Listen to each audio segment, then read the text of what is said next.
Hello and welcome again to Laptop Retrospective.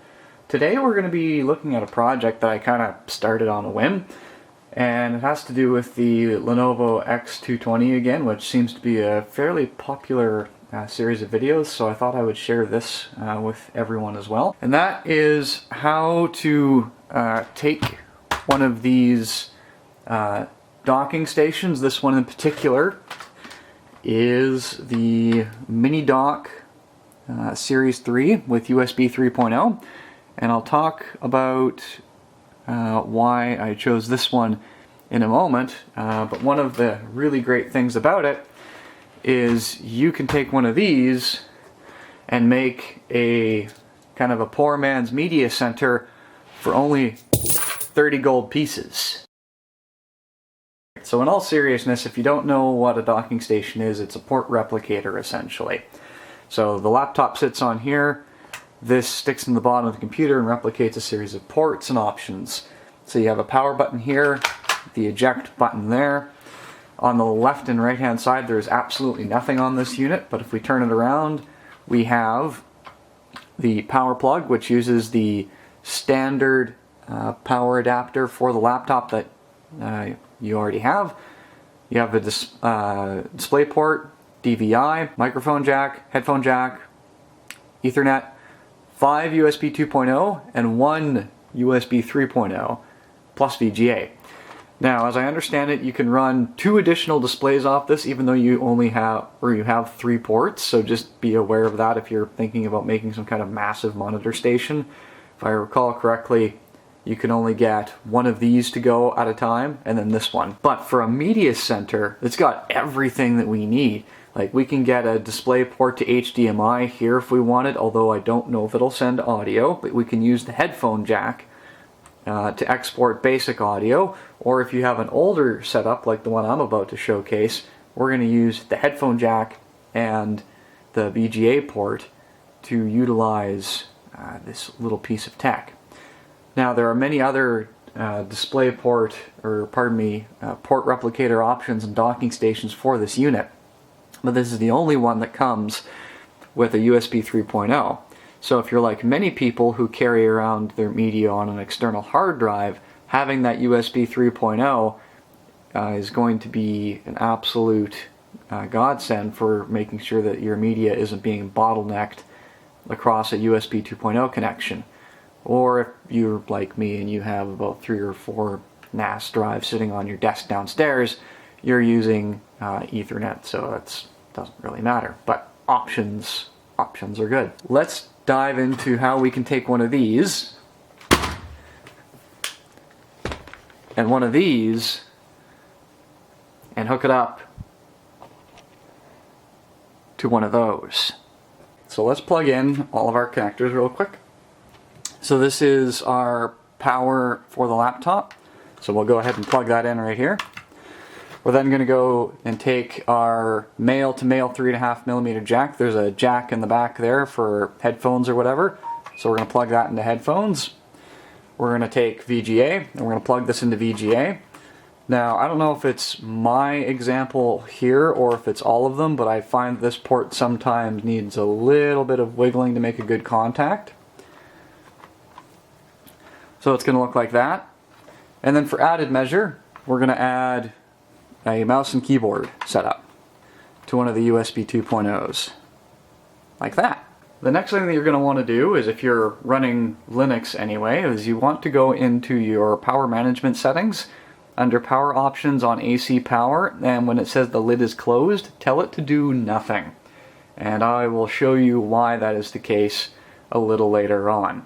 If you are running this in Windows, then you're going to want to find a equivalent setting, probably in, again, power management or power utility, or a proprietary Lenovo piece of software. But this is an additional step that you'll probably want to take, and I will show you why in a moment. So anyone that's ever used a X220 for media consumption will know that it's not a pleasant experience. It's a TN panel if it's stock, which I hope to fix eventually. The speakers are poor, there are mods out there for it, but ultimately you've only got so many watts to power the tiny speakers in there. I've got tablets and smartphones that sound better. So this is one way that you can kind of take a little bit of portability, but also just drop it down on the dock. And again, this is a very inexpensive solution in comparison to many other good solutions. Like, don't get me wrong, there are some fantastic tools out there like Plex that definitely meet this need as well, but this is kind of a cool little thing to do as like a hobby, or if you've got like a work machine or something you want to casually consume media on, or if you want to even hook it up to your main entertainment system. That is totally possible, and in fact I might do that if this video gains enough interest. But let's take a realistic use case. So I'm just in the middle of watching a video here of a live concert, and it's pretty underwhelming. I'm not going to enjoy a whole lot on the setup here.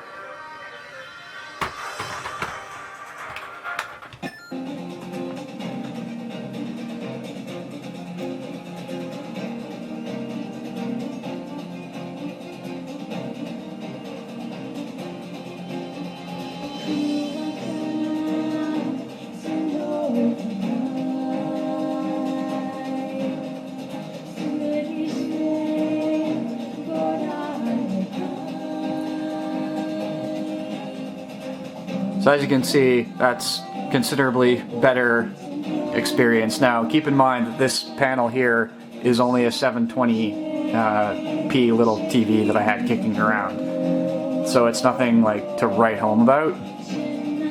Now the reason that I suggested that you might want to set up the lid close system a little bit different, because if you don't want to see the screen here, or depending on your setup, you might want to just tilt that screen down and close the lid. And then that way the video feed won't be interrupted and you can just enjoy it. But then of course if you need to go and do something else, then all you need to do is pop your screen back open, hit the eject button,